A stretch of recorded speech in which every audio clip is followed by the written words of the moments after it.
Mes chers élèves, bonjour. Je suis ravi de vous retrouver encore une fois dans euh, ce cours à distance. Notre leçon d'aujourd'hui porte sur l'étude de texte. Comme vous voyez ici, vous êtes des élèves de la troisième année du collège. Et comme leçon, donc, c'est l'étude de texte.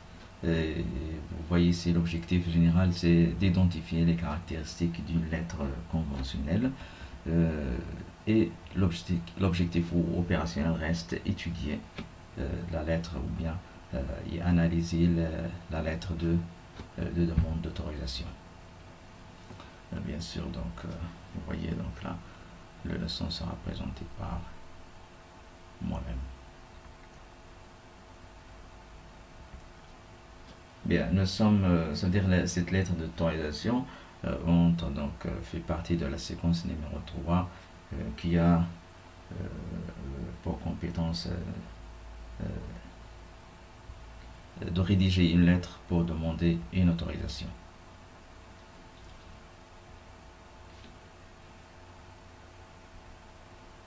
Voilà donc, je commence juste par le texte. Nous allons étudier le texte page 14.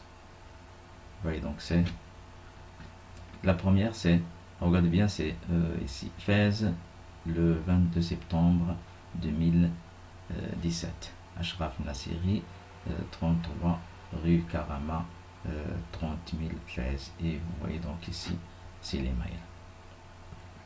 À monsieur le directeur du collège Anour Fès. Objet, demande d'autorisation. Monsieur le directeur,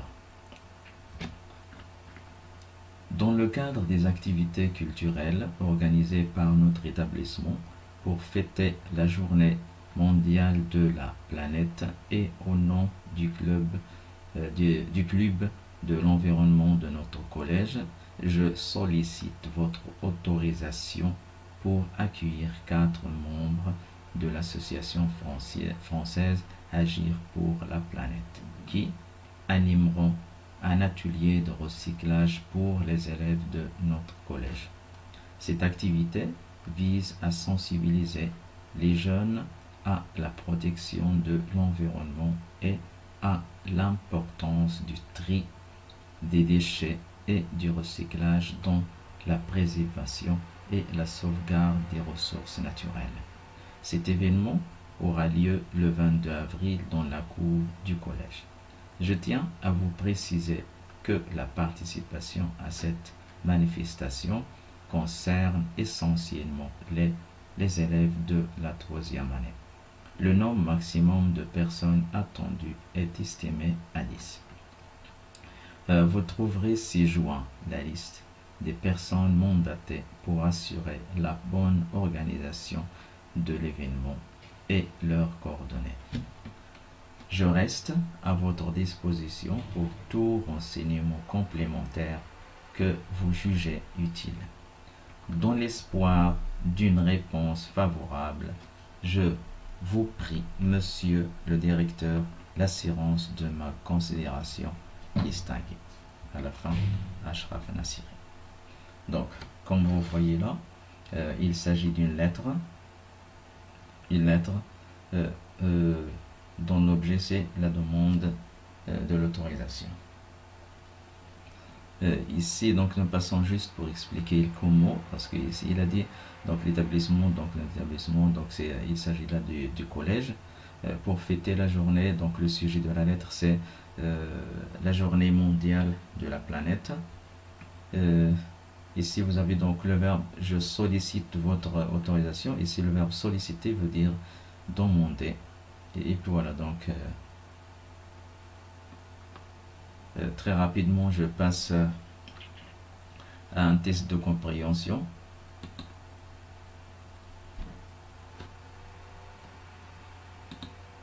Première question. Quelle est la personne qui a envoyé la lettre? Ici, vous avez deux coordonnées. Vous avez des coordonnées ici et vous avez les autres ici. À votre avis, qui a envoyé la lettre? Donc, systématiquement, donc c'est lui qui a envoyé la lettre, on l'appelle le destinataire. Donc, et c'est Ashraf Nassiri qu'on voit ici en haut. Deuxième question. À qui M. Ashraf Nassiri a-t-il envoyé cette lettre? Comme vous voyez ici, donc Ashraf Nassiri, regardez les coordonnées. A, la préposition à monsieur le directeur du collège. Donc, c'est la réponse. À qui? Donc, il a envoyé la lettre au directeur du collège. Et dans la lettre, ça s'appelle le destinataire. Troisième question. Que demande M. Ashraf Nassiri au directeur? Dans le corps, bien ici, dans la lettre, que lui demande-t-il, pardon? Que demande celui-là, ce M. Ashraf Nassiri, à M. le directeur? Il lui demande tout simplement, regardez bien, déjà donc la réponse tient ces éléments dans l'objet de la lettre, donc tout simplement, il lui demande l'autorisation. Qu'est-ce qu'il lui demande? Il lui demande l'autorisation de quoi? D'accueillir. Ici, il y a d'accueillir. Je vous sollicite, ou bien je sollicite votre autorisation. Donc, qu'est-ce qu'il lui demande? J'ai dit tout à l'heure, lorsque j'ai expliqué solliciter, c'est demander. Il demande quoi? L'autorisation d'accueillir les membres de l'association française. Quatrième question, pourquoi Ashraf Nassiri accueille-t-il ces Français à votre avis? Pourquoi il les accueille? Tout simplement ici, pour repérer les réponses, il faut toujours chercher les mots-clés de la question. Vous avez ici accueil, il est où là? Accueillir, 4 donc, l'association 4, bien, qui animeront l'atelier. Ça veut dire, lorsqu'on pose toujours une question, l'élément clé de la question, c'est le verbe qu'on peut repérer même dans le texte. Accueil, et vous avez ici accueillir 4 membres de l'association ici qui animeront. Donc pourquoi il les accueille? Il les accueille pour qu'ils animent un atelier de recyclage. Passons à la question 5. Pourquoi Ashraf Nassiri demande-t-il cette autorisation à votre avis? Ça c'est juste un point de vue, une réaction face à la situation du texte. Pourquoi à votre avis il lui a demandé cette autorisation? Tout simplement ici, vous avez ici, donc ça peut être Ashraf Nassiri, ça peut être un membre associatif, ça peut être un professeur même du même collège où travaille ce directeur. Donc pour répondre, voilà, tout simplement pour mettre au courant le directeur qui est le responsable de l'établissement. Ça veut dire ici, voilà, donc ici cette personne-là, Ashraf Nassiri, voulait organiser une activité ici dans la cour du collège. Donc il est absolument nécessaire de demander l'autorisation de celui qui est le responsable absolu de l'établissement, qui est le directeur, tout simplement. Et voilà, donc c'est un petit test de compréhension, parce que ce qui nous intéresse ici le plus, c'est de repérer ou bien de distinguer les caractéristiques de la lettre d'autorisation. Bien, tout simplement, passons à notre objectif opérationnel, pardon. Il est où ici de souris. Donc, voilà. Les caractéristiques de la lettre d'autorisation, comme vous savez, tout simplement, c'est ce type de correspondance met toujours en relation une personne à une administration, ça veut dire n'importe quelle administration. Et donc, vous devez savoir aussi que ces lettres-là, ça veut dire ces lettres d'autorisation, demande d'emploi, une lettre d'invitation, entrent tout simplement, ils entrent dans ce cadre où ils doivent être courtes. Ça veut dire ces lettres doivent être courtes, efficaces, parce que, et il faut bien le savoir, il faut bien le dire, parce que leur but essentiel consiste à donner au destinataire, ça veut dire à qui on a envoyé la lettre, une idée aussi précise que possible. Ça veut dire on ne cherche pas à compliquer les choses, on cherche juste à simplifier pour que la lettre atteigne son objectif, c'est-à-dire c'est d'envoyer facilement une idée à celui à qui on a envoyé la lettre. Bien, donc dans ce contexte-là des caractéristiques de la lettre d'autorisation, il faut aussi signaler que les lettres, les lettres administratives ou bien conventionnelles obéissent systématiquement à une structure précise. Ça veut dire une lettre codée parce qu'il y a des codes précis qu'il faut bien respecter, c'est-à-dire lieu, la date, et voilà. Donc très rapidement, voilà la première caractéristique de la lettre d'autorisation. La première, c'est voilà la date et le lieu de l'expéditeur, ils sont là. Voilà. Et voilà, donc c'est la date et le lieu. Vous avez le lieu ici et la date. Deuxième caractéristique, c'est les coordonnées de l'émetteur. On dit les coordonnées de l'émetteur, tout simplement, ou bien le destinataire, ou bien celui qui a envoyé la lettre, ils sont là. Voilà, les coordonnées de l'émetteur, ça veut dire celui qui a émis la lettre, c'est le verbe émettre. Et bon, donc, en ce qui concerne la troisième caractéristique, c'est bien sûr les coordonnées. Les coordonnées de qui? Du destinataire. Le destinataire ici, ça veut dire celui à qui la lettre a été envoyée. C'est qui donc? C'est le troisième, il est là, donc c'est le directeur.